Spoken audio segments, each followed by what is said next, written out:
நிறைவு செய்தியாக millet Clive அப்படிங்கக்கூடிய ஒரு ப்ரோக்ராம் அதில் ஒரு மௌலானா பேசியிருக்காரு.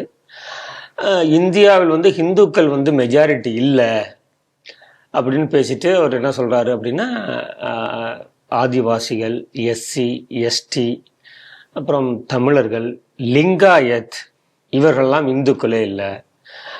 அதுபோல் ஜாட் அப்படிங்கூட அந்த பிரிவினர் தங்கள் இந்துக்கள் இல்லைன்னு சொல்லிக்க ஆரம்பிச்சிருக்காங்க. அதனால் நம்ம அதை பற்றிலாம் கவலைப்பட வேண்டாம். நம்மளை செக்யுலர் ஹிந்துக்கள் ஒரு பக்கம் டார்கெட் பண்ணாங்க. அப்புறம் பாசிசத்தில் இருக்கக்கூடிய அந்த ஹிந்துக்கள், தீவிர ஹிந்துத்துவத்தை உள்ளவர்கள் நம்மளை துன்புறுத்தினாங்க. அதனால் ஹிந்துக்கள்ங்கிற நாட்டில் ஹிந்துக்கள் மெஜாரிட்டி இல்லை அப்படிங்கிற மாதிரி அவர் பேசியிருக்காரு. ஒரு சின்ன ஒரு காணொலி நமக்கு கிடைச்சிது. அதை வச்சு தான் அந்த நியூஸாக எடுத்திருக்கோம். இதை எப்படி பார்க்குறீங்க?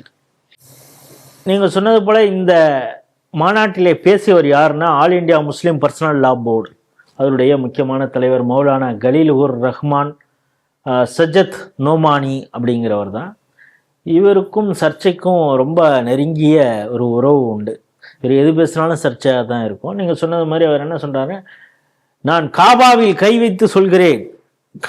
அடிக்கடி இந்த மெக்காவுக்கு போய் இந்த காபாவில் கை வச்சு வரான். நான் அந்த உண்மையை சொல்கிறேன், இந்துக்கள் மெஜாரிட்டின்னு நினச்சிக்காதீங்க, அவங்க மைனாரிட்டிகள் தான். காரணம் என்ன, தமிழன் தன்னை இந்துன்னே சொல்ல, அது என்னென்னா திமுககாரன் பேசுறதெல்லாம் நினச்சிக்கிட்டு உண்மை நினச்சிக்கிட்டு அவன் சொல்கிறான். ஏன்னா நான் 35 வருடங்களாக நீல அகலத்தை அளந்திருக்கிறேன் இந்தியா முழுக்க. நான் போய் பார்த்துருக்கேன். லிங்காயத்துகள் அவங்க தங்களை இந்துக்கள் இல்லைன்னு சொல்லிக்கிறான். ஆனால் அதில் பார்ஷியலி உண்மை என்னென்னா, இந்த ஜாதிவாரி கணக்கெடுப்பு இருக்கும் பொழுது நம்ம இந்துக்கள் இல்லைன்னு சொல்லணும்லாம் ஒரு குரூப் தெரிஞ்சாங்க. ஆனால் அவங்க சொன்னாலும் அப்படி இல்லைங்கிறது அவங்களுக்கு தெரியும். அவங்க என்ன வழிபாடு பண்ணுறாங்க, அது இந்து முறைப்படி தானே அவங்க ஒரு செக்டாக இருக்கலாங்க தவிர அதை நீங்கள் எப்படி இந்துக்கள் இல்லைன்னு சொல்ல முடியும்னு தெரியல. ஆதிவாசிகள், அதே போல் எஸ்சி, எஸ்டி இவங்கெல்லாம் இந்து முறையில் தான் தங்களுடைய வாழ்க்கையை அமைச்சிருக்காங்க. அவங்களோட வழிபாடு தெய்வங்கள் என்னவா இருக்குது, எல்லாம் நம்ம கும்புற அதே முருகனு தான் அவங்களும். அதனால் இது ஒரு பிரிவினைவாத கோஷ்டிகள். இப்போ புரியுதா ஏன் இந்த தீக்கா கோஷ்டியோ இல்லை மிஷினரி கோஷ்டிகளையோ நம்ம இவங்க ஏஜென்ட்டுகளாக, மிஷினரிகளுக்கு வேலை செய்யக்கூடிய இந்த திராவிட கூட்டத்தை ஏன் ஒரு ஏஜென்ட்டுகளாக சொல்கிறோம் அப்படிங்கிறது இப்போ இவருடைய பேச்சின் மூலமே தெரிஞ்சுக்கலாம். என்னென்னா அவர் சொல்கிறார், ஆதிவாசிகள் இந்துக்கள் இல்லை, தமிழர்கள் இந்துக்கள் இல்லை, அதே போல் ஷெட்யூல் கேஸ்ட் பட்டியல் சமூகத்தை சார்ந்தவர்கள் அவன் சிவனுடைய குழந்தைன்னு அவங்கள சொல்லிட்டு இருக்காங்க. தேவேந்திரர்களுடைய குழந்தை நாங்கள் அப்படின்னு தேவேந்திர வேளாளர்கள் சொல்கிறாங்க. அவங்க எப்படி இந்துக்கள் இல்லாமல் இருக்க முடியும்? ஆனால் இப்படி ஒரு கருத்தாக்கத்தை இந்த திராவிட கூட்டங்கள் இருக்குது. இதை நம்பி அந்த ஆள் இவங்கெல்லாம் இந்துக்கள் இல்லை அப்படிங்கிறார்.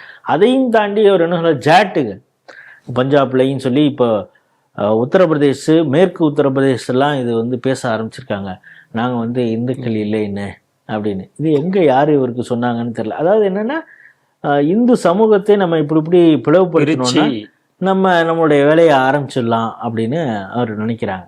ஏற்கனவே ஏஎம்ஐஎம் ஒரு இது சொன்னாங்க, என்னென்னா இந்தியாவிலே நம்ம ஒரு புதுவிதமான அரசியலை தொடங்க வேண்டும். என்னென்னா இஸ்லாமியர்கள் நாடு முழுக்க பார்த்திங்கன்னா ஒரு 15-20% இருக்காங்க. அதே போல் நாடு முழுக்க பட்டியல் சமூகத்தை சார்ந்தவர்கள் 20-21% இருக்காங்க. நம்ம 2 பேர் சேர்ந்தாலே 40%. அதனால தான் இந்த பீம் ஆர்மின்னு ஒரு குரூப் இந்த வட மாநிலங்களில் இருக்கும். இந்த குரூப்லாம் என்னென்னா, இந்த ஏஎம்ஐஎம் சொல்ல அந்த ஒரு பாலிசியில் அவங்க போகிறவங்க. நம்ம தலித்துகளும் முஸ்லீம்களும் மட்டும் ஒரு தனியாக கை கோர்த்து நம்ம புது அரசியல். திருமாவளவனும் அடிக்கடி சொல்றது, ஏன்னா அவரை சுற்றி இருக்கக்கூடியவங்க எப்படி அவரை மதானி எல்லாம் போய் அவரை மீட் பண்ணி அவரை இந்த நோக்கத்தை அவரை அவர் மீது விதைக்கிற அந்த விஷயங்களையும் பார்த்தாங்க. அவர் அப்படி நினைச்சா கூட அந்த சமுதாய மக்களை அந்த பக்கம் திருப்ப முடியுமா அப்படின்னு இல்லை. இப்போவே ஆளூர் ஷானவாசா அந்த கட்சியில் இருந்தவங்க என்னென்னலாம் சொல்லி திட்டினாங்க அப்படிங்கிறத நம்ம பார்க்குறோம். அதனால் இப்போ கூட சொல்கிறாரு, நான் வெளியிலிருந்து தான் ஆதரவு தெரிவிக்கணும்னு தாவேக்காக்க நினச்சேன், ஆனால் கட்சியினர் அமைச்சரவையிலேயே பங்குங்க போனால் வராது, பொழுது போனால் கிடைக்காது அப்படின்னு அவங்க சொன்னாங்க அப்படின்னா. அது மாதிரி இவர் இந்த ஏஎம்ஐஎம் ஓவைசி சொல்கிறது மாதிரி தலித்துகளும் முஸ்லீம்களும் ஒன்றா சேர்ந்து நம்ம புது அரசியல் தொடங்கலாம், இந்துத்துவத்திற்கும் இந்துக்களுக்கு எதிராக களமாடலாம் நினச்சா கூட முடியாது அப்படிங்கிறது தான் ஒன்று. ஆனால் இதையெல்லாம் அவர்கள் விதைக்க ஆரம்பித்தார்கள். அதனுடைய வெளிப்பாடாக இருக்கிறது இந்த சஜ்ஜத் நோமானி புதுசு இல்லை இது போன்ற சர்ச்சையாக பேசுறதுல. இவர் 2023 ரம்ஜான்ல ஒரு உரை நிகழ்த்தும் பொழுது என்ன சொன்னாரு, முஸ்லிம் பெண் பிள்ளைகளை வந்து நீங்க தனியாக ஸ்கூலுக்கோ கல்லூரிக்கோ அனுப்பாதீங்க, அப்படி அனுப்பக்கூடிய பெற்றோர்கள் நரகத்திற்கு தான் போவாங்க. காலேஜுக்கு ரொம்ப விவரமா இருக்கா நம்ம பொண்ணு அப்படின்னு காலேஜுக்கு அனுப்புனா கூட நீங்க பிரின்சிபால்கிட்ட போய் இவ காலேஜில் தான் உட்கார்றாளா, வேறு யாருக்கு கூடயாவது பேசுறாளா, கிளாஸை பக் அடிக்கிறாளா அப்படிங்கிறத நீங்க அவ்வப்பொழுது அப்டேட் அந்த பிரின்சிபால்கிட்டன்னு கேட்கணும். இதை செய்யலைன்னா அந்த பெற்றோர்கள் நரகத்திற்கு தான் போவார்கள் அப்படின்னு பேசினவர். 2021 தலிபான்கள் வந்து ஆப்கானை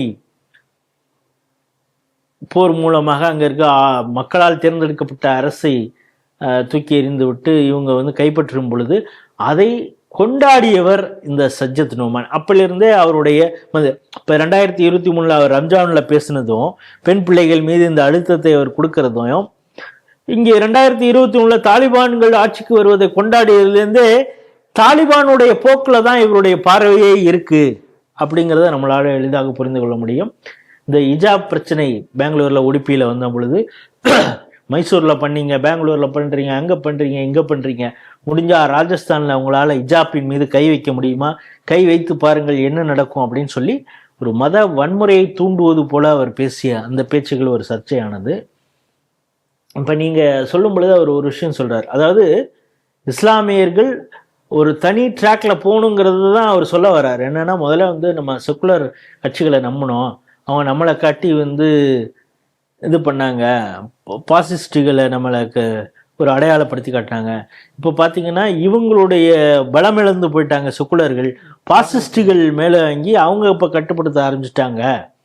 அப்படி இருக்கும் பொழுது கூட இந்துக்கள் மெஜாரிட்டின்னு நினைக்காத, அவர்கள் மைனாரிட்டி தான், ஏன்னா அதில் இருக்கக்கூடிய பிரிவு பலவீனங்கள் இதையெல்லாம் இருக்கிறது அப்படின்னு சொல்றாரு.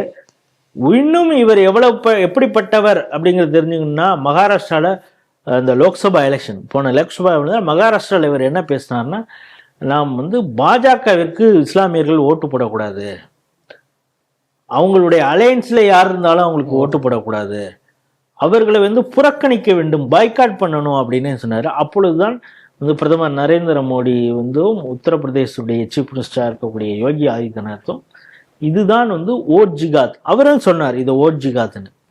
அதாவது இந்துக்கள் அல்லாதவர்களுக்கு, குறிப்பாக பாஜகவை ஆதரிப்பவர்களுக்கோ பாஜகவிற்கு அலையன்ஸ்ல இருக்கிறவங்களுக்கோ பாஜகவினருக்கோ ஓட்டளிக்க கூடாது, அவர்களை சமூகத்திலிருந்து ஒரு தேசியவாத முஸ்லீம் பாஜகவுக்கு ஓட்டு போட்டா கூட அவனை வந்து அந்த சமூகத்திலிருந்து விலக்கி வைக்க வேண்டும் அப்படிங்கிறதெல்லாம் பேசினாரு தான் ஓட்டு.